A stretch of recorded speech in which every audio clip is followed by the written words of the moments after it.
साईं कथा अनंत है, साईं कथा अनंत है, साईं नाम अनमोल, जन्म सफल हो जाएगा, साईं साईं बोल। नहीं, मेरे साईं बोल। ओम साई राम, ओम साई राम, ओम साई राम। जो जे आप मेरे अंदर स्नेह है, एक पावर, एक विश्वास जो देख रहे हैं, यह साईं का ही कमाल है। क्योंकि जो कहा गया है, साईं कथा अनंत है, साईं नाम अनमोल, जन्म सफल हो जाएगा, साईं साईं बोल। जी हाँ भाइयों बहनों, जब तक आपके अंदर हमारे साईं के प्रति अटूट विश्वास, अखंड विश्वास नहीं होगा, तब तक आपके ऊपर कृपा होना निश्चित नहीं है।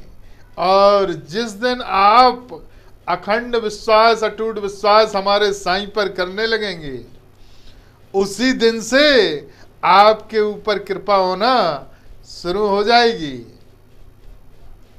इसी लक्ष्य को लेते हुए आज मैं आपको एक ऐसा विधि विधान बताने जा रहा हूं, जब हमारे साईं शरीर रूप में थे, आत्मा रूप में अभी भी है।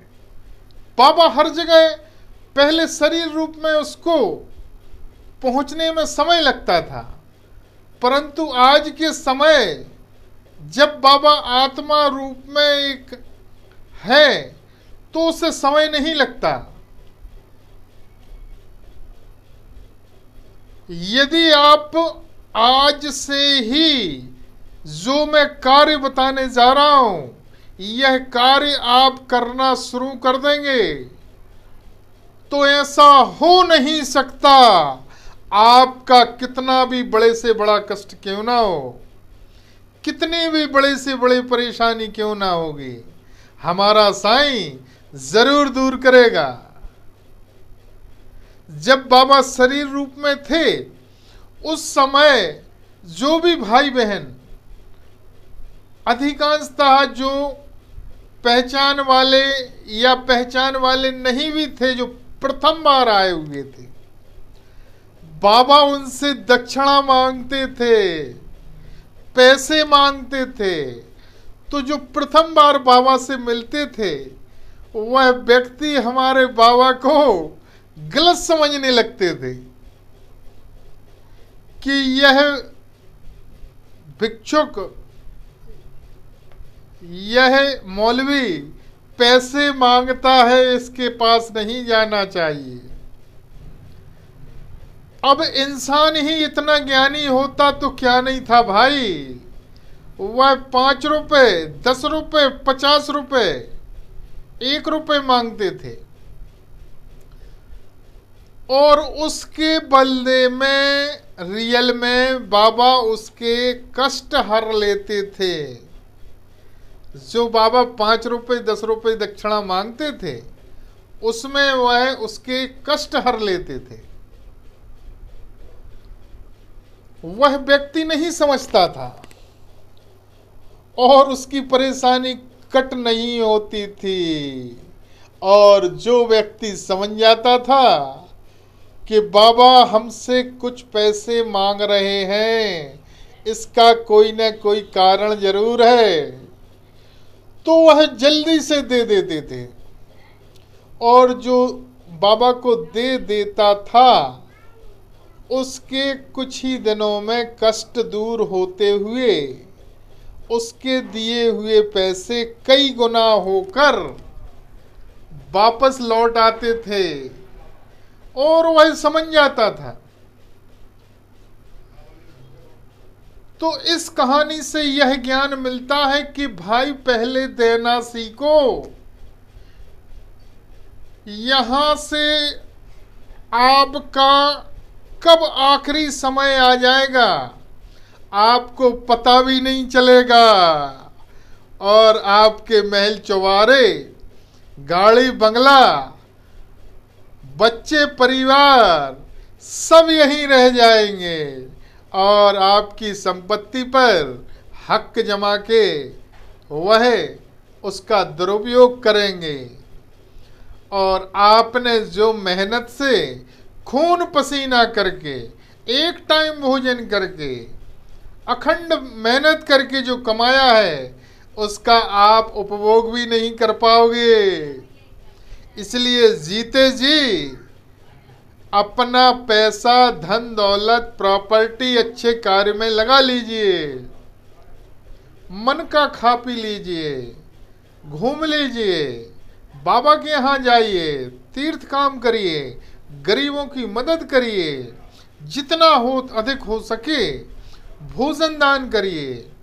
किसी ऐसे संस्था से, ऐसे दरबार से जुड़िए जहाँ पर आपके माध्यम से आपके संकल्प लेके भोजन दान किया जाता हो, क्योंकि भोजन से बड़ा दान कुछ भी नहीं है भाई। जो हम इंसान, पशु, पक्षी, जानवर को खिलाएंगे वह कई गुना होकर इस जन्म के साथ अगले जन्म में भी आपको मिलेगा। तो जो भी शुभ कार्य करते हैं और खिलाइए उसी को जिसको आवश्यकता है, और खिलाते हैं हम उसको जिसको आवश्यकता नहीं है। व्यक्ति गंदे तरीके से ड्रिंक करके, नशा करके आपके यहाँ भोजन करने आया, अब उसने आपका भोजन पाया तो उसकी बुरी दशा होनी है, उसका श्रेय, उसका दुष्परिणाम आपको भी मिलेगा। और यदि अच्छे व्यक्ति को खिलाएंगे जिसको आवश्यकता थी, और वह जो भोजन करेगा उसके मुंह से जो दुआएं निकलेंगी उससे ईश्वर को भी करना जरूरी हो जाता है। फिर उसकी वाणी को ईश्वर भी नहीं ठुकरा सकता। इसलिए अच्छे कार्य में पैसा लगाइए, अच्छे कार्य करिए। यही हमारे साईं परिवार का, साईं दरबार का उद्देश्य है। आपके घर परिवार में जो भी सांस्कृतिक शुभ कार्य होते हैं, आप साईं दरबार के माध्यम से गरीबों को, निर्धन व्यक्तियों को भोजन करा सकते हैं, जो आपके नाम से कराया जाएगा, आपके बच्चे के, आपके परिवार के नाम से। और उनके मुंह से जो दुआएं निकलेंगी वह निश्चित ही आपकी कितनी बड़ी से बड़ी परेशानी क्यों ना होगी, वह हमारा साईं जरूर दूर करेगा। तो आप भी हमारे साईं परिवार से जुड़ें। और बाबा ने इतनी शक्ति दी है, कृपा की है कि जिस व्यक्ति की प्रार्थना रखी जाएगी उसके ऊपर कृपा होना निश्चित है, यदि वह पूर्ण आस्था और विश्वास रखता है। तो यदि आपका भी कोई परेशानी है और आपकी समझ में नहीं आ रहा है कि क्या किया जाए, तो आप भी हमारे साईं परिवार से जुड़ें, आपके ऊपर कृपा जरूर होगी।